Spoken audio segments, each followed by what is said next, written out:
Nithyananda has ordered his disciples to report and take screenshots of any communication with the ex-disciple to be used against them in the attempts at character assassination.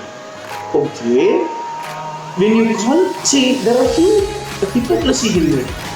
Does she know Swamiji said it? On what basis is she saying, okay, if a communication with ex-disciple happens, if it is reported, why it is reported?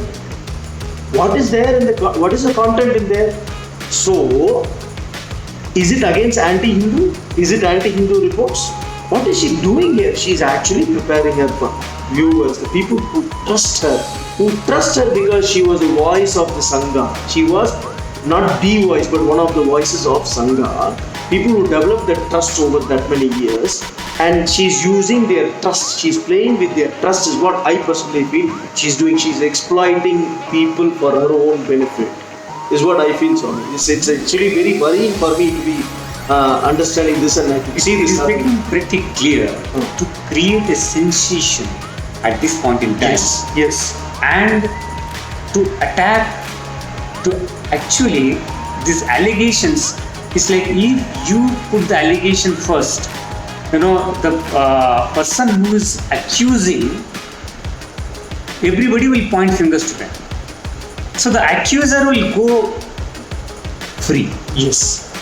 Whatever you want to tell, correct, you must accuse, and so that you will be actually free from any kind of question. And actually we should remind, I personally believe that just because you shout out loud doesn't mean you are right. And you are shouting out loud before something is even pointed out to you. Where in our any communications, or I have not seen anywhere, her name coming out saying that she is actually an anti-Hindu. Ever since she has left the organization, nobody has troubled her. But she is hearing that she is going to be called because she has already an agenda. And she is saying some of my private communications has been leaked to the organization. So what has she communicated? Is she hiding something there? Is the question that everybody needs to ask. Exactly.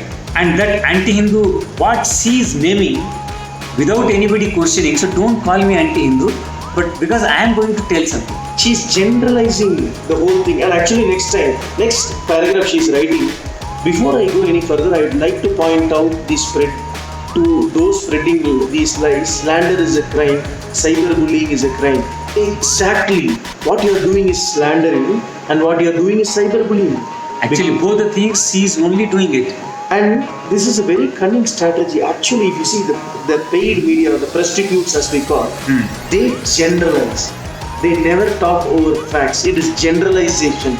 It is actually allowing the reader who trusts them to imagine what it is, never giving them facts. Let us continue further. That is the reason for sensation. Actually, that is the sensationalism. On that only prostitutes run their TRPs.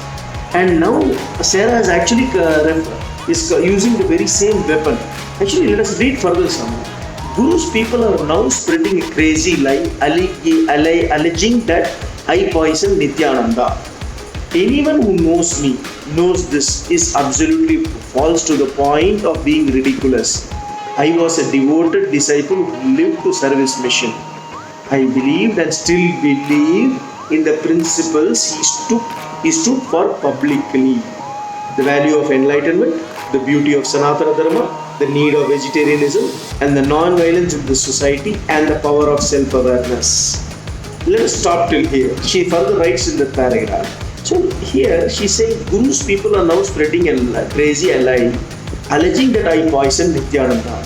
Swami, have you seen anywhere that her name, either as Swarupa Priya or Sudevi or Sarah Landry, that she has poisoned Nithyananda? No, I have not seen anywhere. I am only surprised why she is putting this point. And she's actually, see, again what she is doing is is she anticipating something? Yes. I can say that maybe that is the reason why, that is one of the reasons why to create the sensation now. Correct. And let's see, anyone who knows me knows this is absolutely false to the point of being ridiculous.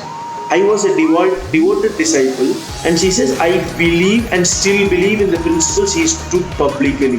What is she trying to do? Is she out of the organization or still part of the organization, or is she intellectually, publicly following Swamiji? What is this statement? It is actually, at this point I feel, she is confusing and legitimizing her position. For example, it is like Sheila, who came out of Osho, saying that I love Osho, but I am out of him. Yes. There is some hypocrisy, isn't it? Exactly. It's self-contradiction actually. Extremely contradicting herself. And let us see. She continues that it is only when I discovered through personal experience and from very trusted friend that his public platform is built on a web of lies and violence that I walked in. I am making this publicly so that you can be warned about the danger of this group before the vicious lies meant to discredit me spread any further. So basically, these are the opinions. It is basically generalization. Actually, she is the same principles that Swamiji is standing for. She is actually taking ownership. See, what she is cunningly doing is, she is taking the ownership of that whole thing, but saying Nithyananda's image was a bunch of lies, and now I am warning about the danger about this group before a vicious lie about me is spread. This means nothing has been spread so far. I do not know anything of her name coming out in the last 1 year since she has left the organization. Even when she left, we have respected her choice, and it is individual choice. We cannot bind anybody in the organization, and we have followed this principle for far too long.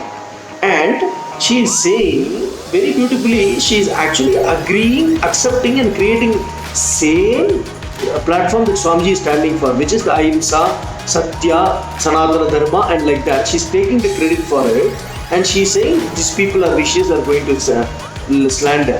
I am now thinking, Swami, everybody knows there is an international reputed organization with its own investigation capacity, investigating about all the assassination attempts, alleged abuses, alleged rapes, and everything that happened in Adinam throughout.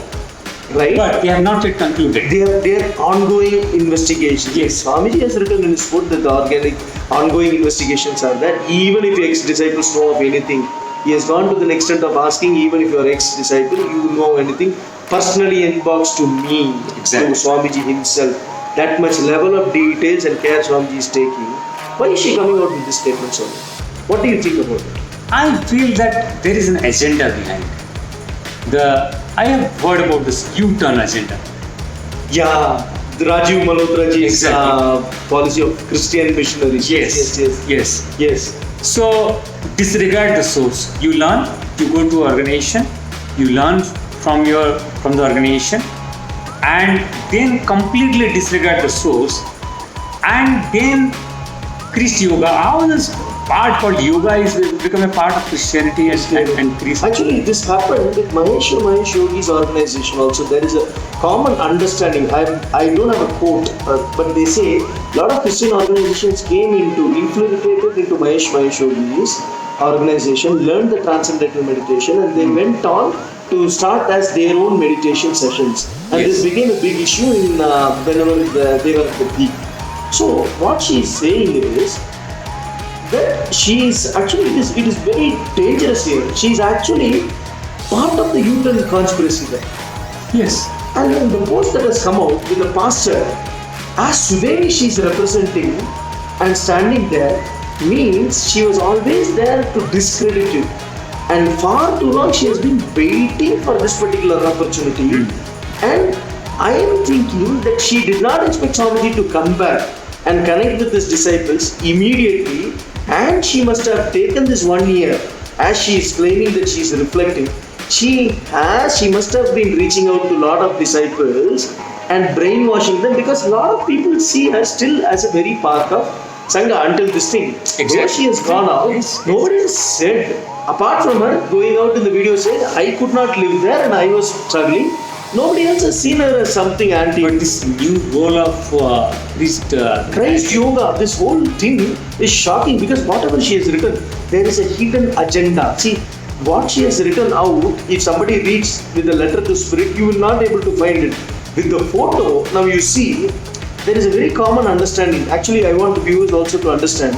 in a newspaper. There's very good saying also. There was a movie taken over it as well.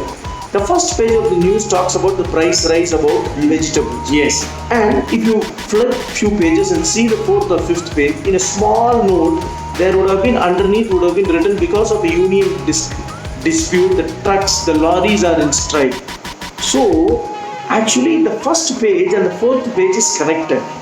Every big incident or everything that is shown to us actually has a hidden agenda behind it. I think something like that is happening somewhere. Otherwise, creating sensation yesterday would not have happened. And coming out after a year. Where were you for such a long period? Why you were not voicing your Let us concerns? continue. Sorry, what I'm saying, Yeah. let us continue. Let us see what she is saying. Let's go.